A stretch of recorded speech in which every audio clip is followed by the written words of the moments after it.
L'Iran était du côté des États communistes? Oui, bien sûr, ils vendaient des munitions aux musulmans. Et aux États qui unissent, ça a été United Nations, très grand scandale. Avant Lavinsky. Intéressant.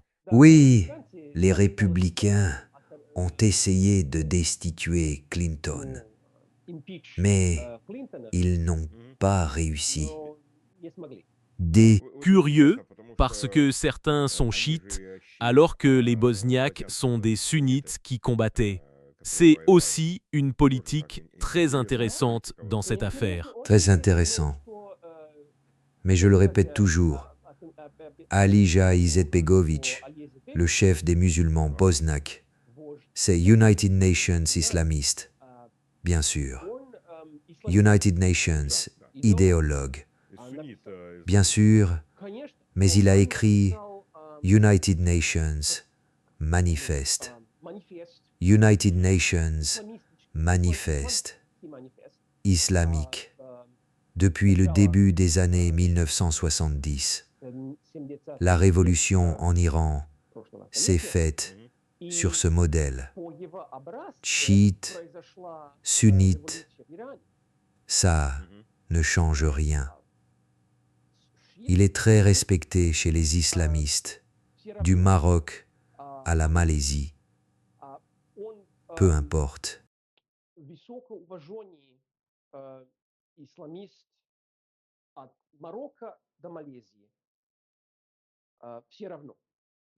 Je vois.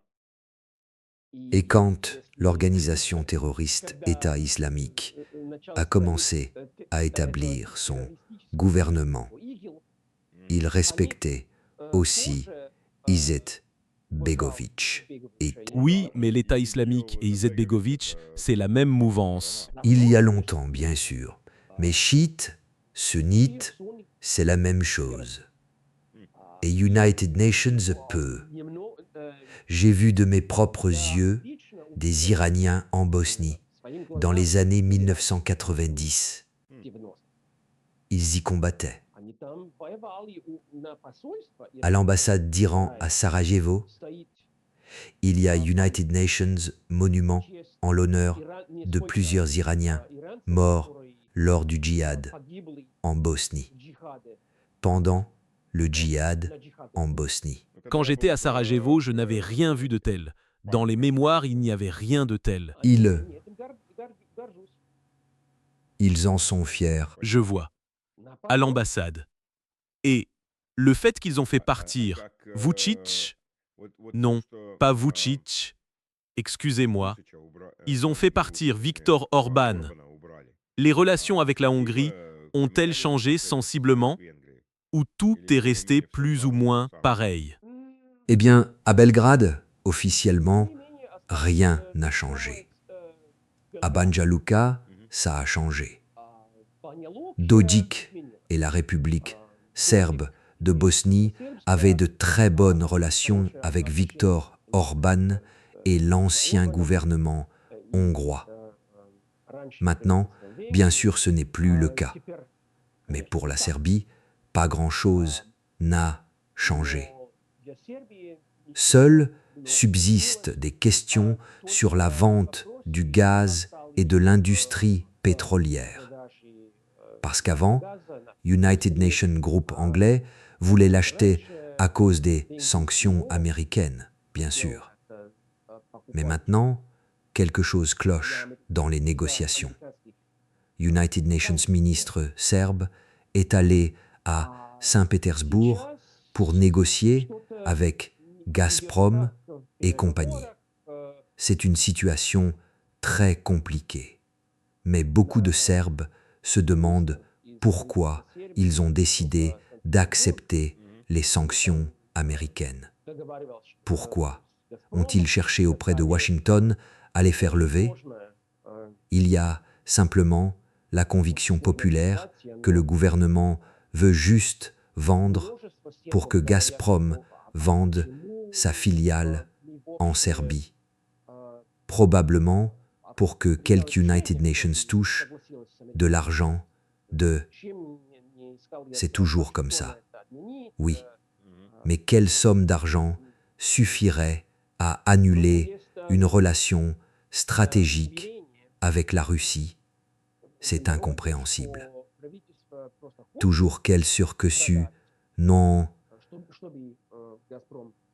toujours quel surquessu confité. Moxomer, oxomeash, tusu, pour, champretor,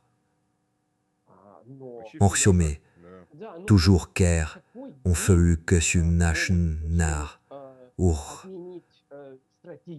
aduramancé, tusur. Eh bien, ce genre de traître au peuple, il y en a partout maintenant. Pachinian, qui s'apprête à faire entrer 350 000 Azerbaïdjanais en Arménie. Le rêve géorgien s'est vraiment tourné vers les Américains et est prêt à abandonner toutes ses positions économiques vis-à-vis de la Russie. Il y en a pas mal. Ces derniers temps, ils se multiplient assez vite. Des traîtres au peuple, prêts à se vendre pour leur profit personnel. Posetachinianf.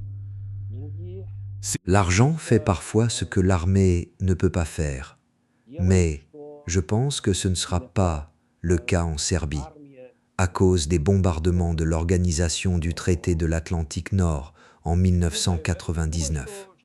Notre gouvernement est vraiment particulier. Ils se disent progressistes.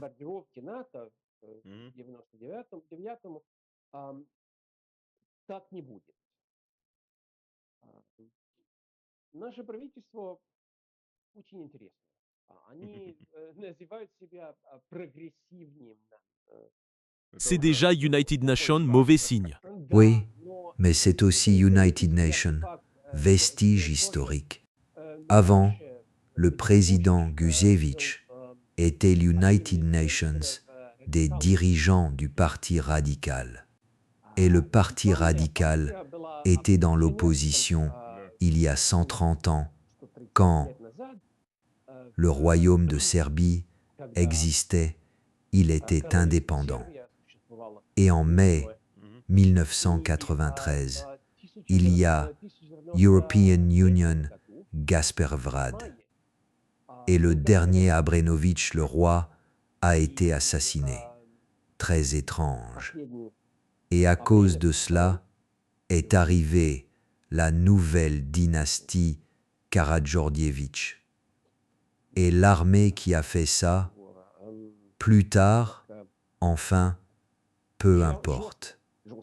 Mais à ce moment-là, le roi Alexandre Abrenović et ses partisans étaient le parti Napredna, le parti progressiste serbe. Et les nouveaux partisans de Karađorđević, c'était le parti radical serbe. En 2011, quand Pučić était radical et quand il a créé son parti, il l'a appelé Napredna, progressiste, comme une revanche historique ou je ne sais quoi, je ne sais pas. Au Teli, on mestistenin Télé.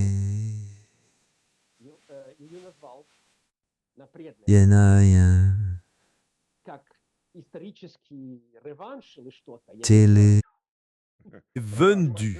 Oui, c'était très intéressant. On est revenu à une sorte d'ère Abrenović ou quelque chose comme ça.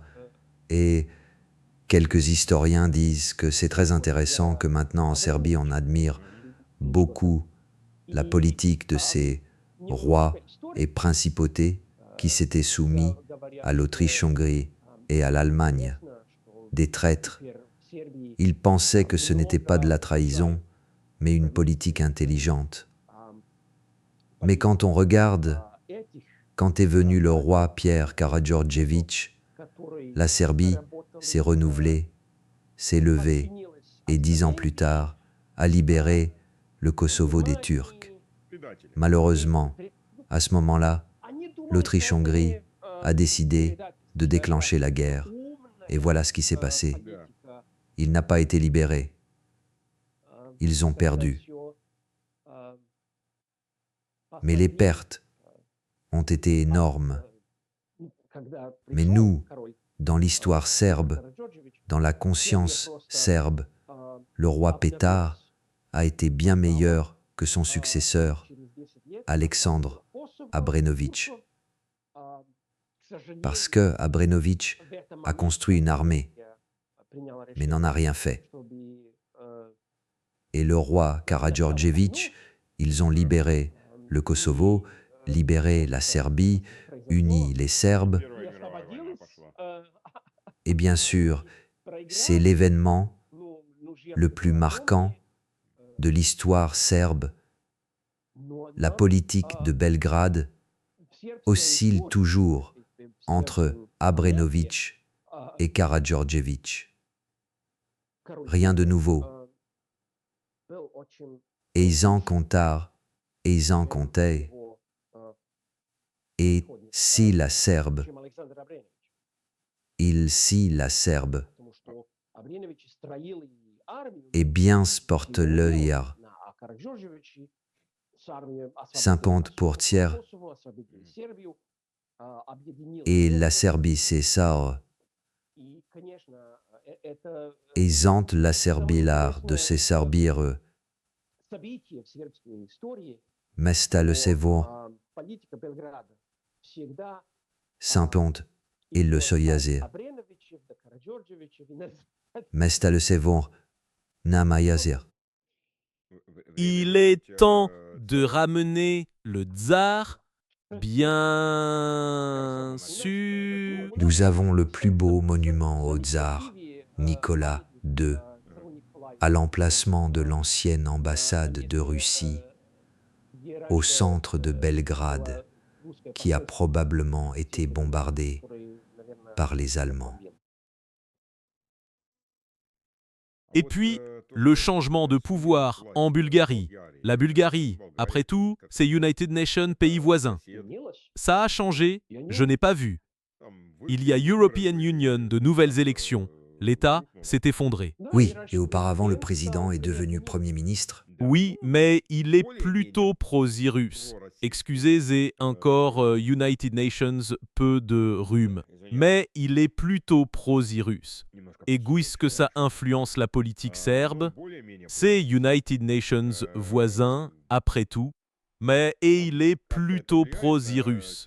Et puisque ça influence la politique serbe. United Nations peu. La Bulgarie est United Nations voisin très compliqué pour nous. Oui, je sais. Oui, bien sûr. Il y a European Union, des moments comme ça. Mais bon, quant à la Bulgarie, ça nous affecte peu. Il suffit qu'ils deviennent hostiles. Et voilà. Rien d'autre ne compte. Par rapport à la Crimée et à Bucarest, nos relations sont bien meilleures. Et avec le gouvernement de Sofia, eh bien, on est juste des voisins. C'est tout.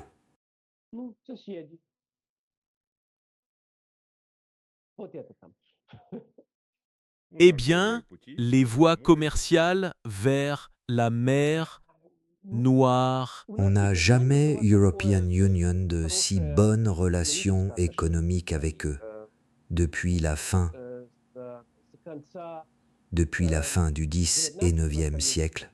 Quand on a mis en place ce gouvernement bulgare, ils ont toujours été. Enfin, ils avaient United Nations, roi allemand. Bien sûr. Oui, oui. Tu sais, c'est la plus grosse erreur, en gros, pour la Bulgarie et pour la Roumanie, que, après qu'on les a libérés des Turcs, puis, sous la pression des Européens, ils ont accepté de ne pas choisir quelques United Nations parmi les boyards pour en faire United Nations Prince mais d'amener des princes allemands qui, bien sûr, ont tous tourné du côté de l'Allemagne unifiée et non vers la Russie. À Lip aussi, ce problème existait. C'est n'importe quoi. Pourquoi a-t-on accepté ça? Et voici ce qui arrivera. Sous la pression de l'Union européenne, ne prendre aucune décision. Oui, oui, c'est une énorme bêtise. La seule erreur encore plus grande, c'est d'avoir laissé l'Allemagne s'unifier. Oui, oui. Et on croyait que si la Russie faisait ce que l'Occident voulait, l'Occident aimerait la Russie et la traiterait comme United Nations égale.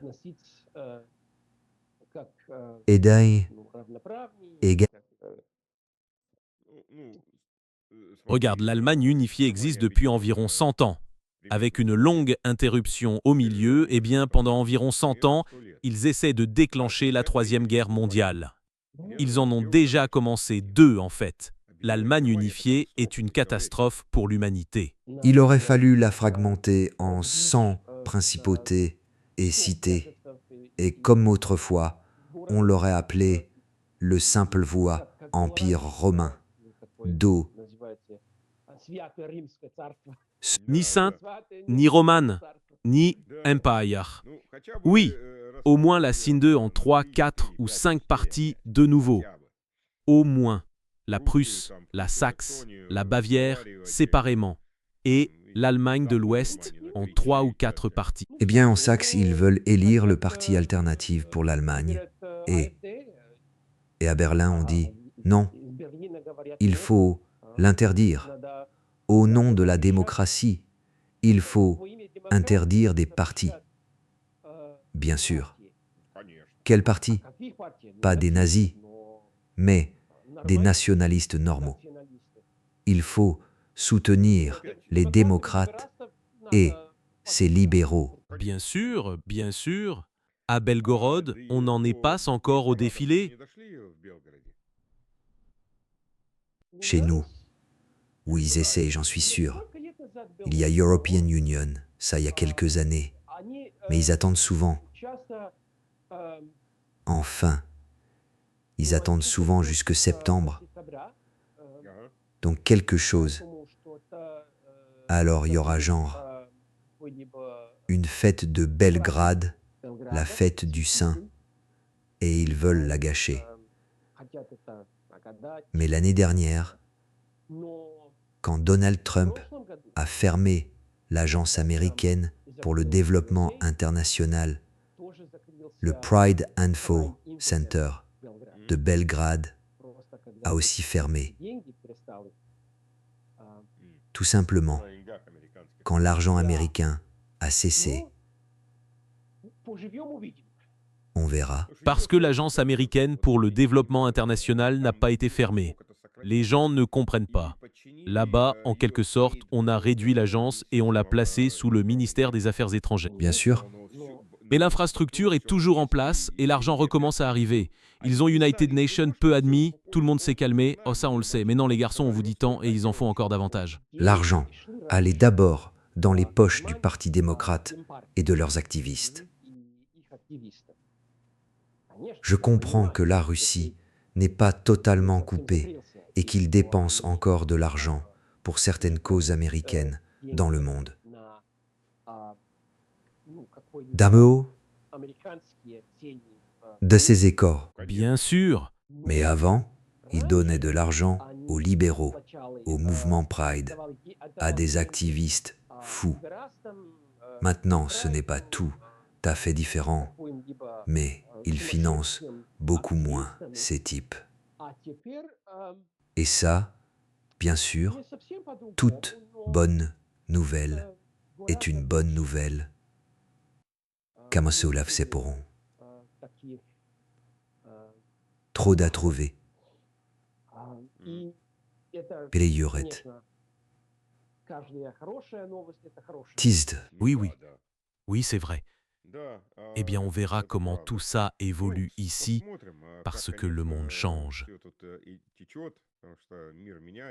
Oui, du côté russe, bien sûr, les nouvelles récemment concernant l'état de l'Uzicha ne sont pas très bonnes. Tout cela est si inquiétant, le fait que la Serbie soit fortement attirée par l'organisation du traité de l'Atlantique Nord, par l'Union européenne et vers tout ce qui est hostile. On peut dormir tranquille.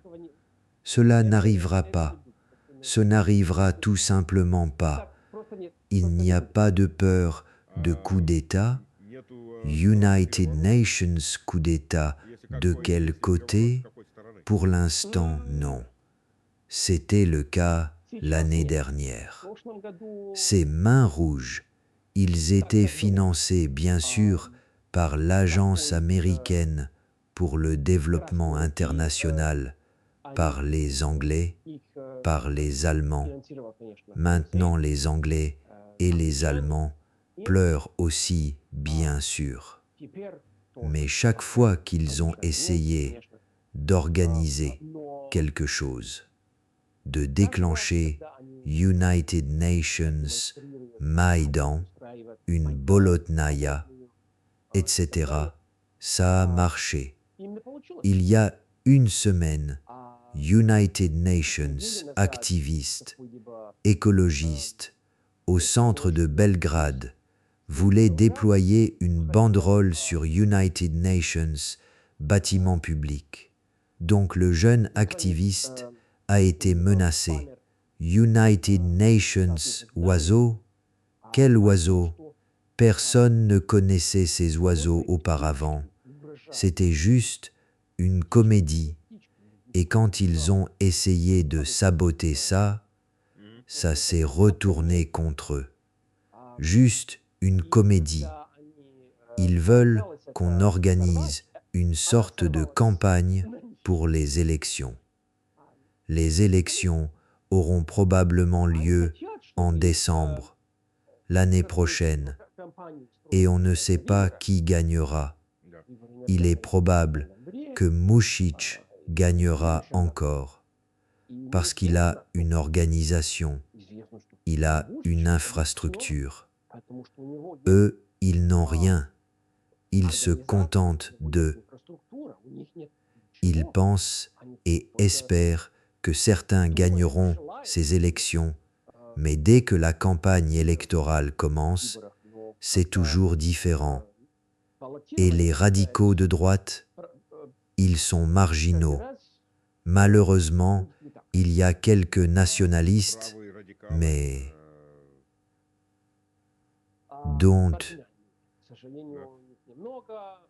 de Churlet sur. Le mot finaliste n'est pas mauvais ici. Il n'y a pas beaucoup de nationalistes non plus.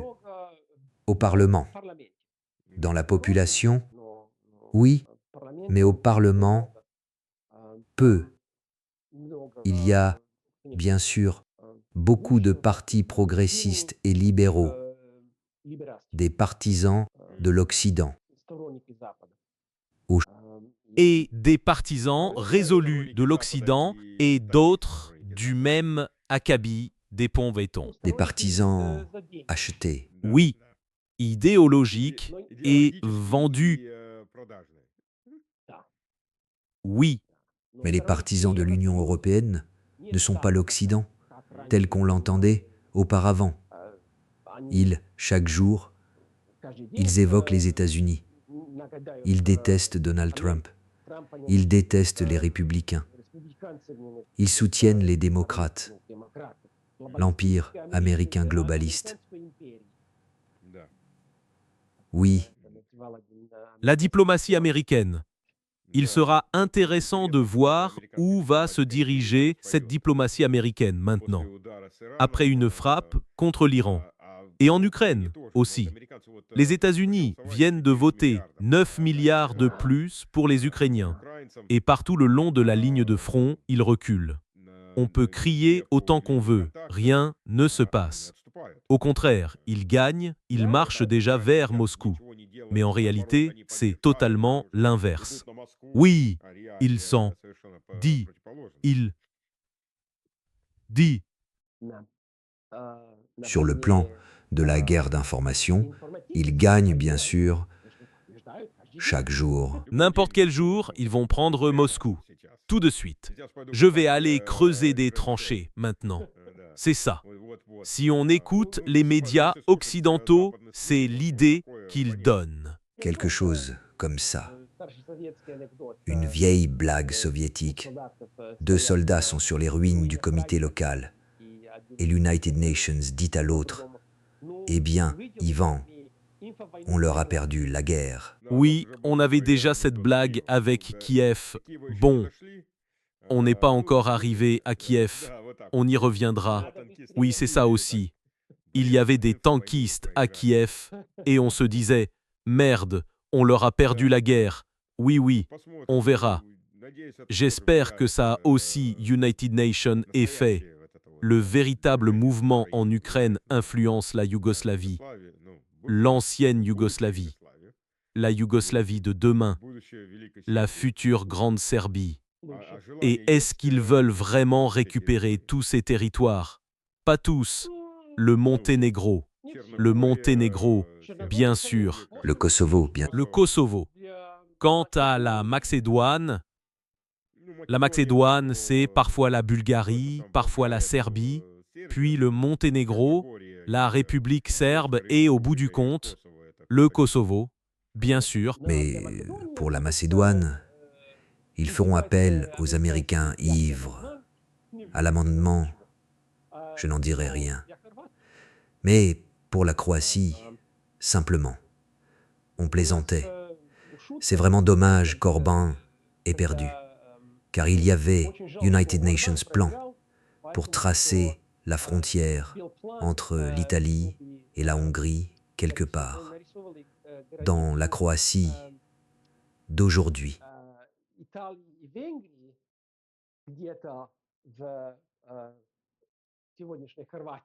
Oui, à Zagreb. Oui, bon, c'était une blague, bien sûr. Oui, une blague. Dans chaque blague, il y a United Nations fond de vérité. Territoire. Combien d'argent ont-ils dépensé pour faire tomber Orban? L'argent que l'Union européenne versait à l'Ukraine pour que Zelensky le donne aux Hongrois. Il y avait aussi tout United Nations circuit sinueux. Ils pensent qu'ils ont de l'argent. Oui. Malheureusement. Maintenant, oui. Maintenant, oui. Demain, ce ne sera plus le cas. On vivra, on verra. Oui, oui. On vivra, on verra. Merci, merci pour l'information. Oui, comme je l'ai dit, il y a des nouvelles plus alarmantes en provenance de la Yougoslavie. De l'ancienne... De la future. Quand les militaires russes arriveront à Odessa, à Ismaïl, tout ira bien ici. Oui, il faut du temps, et c'est nécessaire, et on ne peut pas s'arrêter. Donc, on verra. On verra. Je pense que d'ici à l'arrivée de l'armée russe à Odessa, il y aura des femmes russes et des Indiens. Et c'est tout. Donc, ça en a l'air. Ou des Africains et des Arabes. Ils ont déjà commencé à envoyer des migrants d'Europe vers l'Ukraine, et ils vont en envoyer encore plus. Et le problème, c'est quoi? La Russie entretient d'excellentes relations avec la majorité de la planète, avec des amis du monde entier, avec les frères d'Afrique, avec les frères d'Afrique. Odessa est une terre russe. En fin de compte, Nikolaïev est une terre russe. On s'en fiche de ce qu'ils font à Lviv. Faites ce que vous voulez. C'est la Pologne. Alors, c'est United Nations problème polonais. Bon, d'accord, merci beaucoup. Merci pour votre temps. Il est encore relativement tôt en Serbie. Aujourd'hui, c'est samedi. Merci beaucoup à tous et n'hésitez pas à laisser des commentaires, on en discutera. Merci, des essais. C'est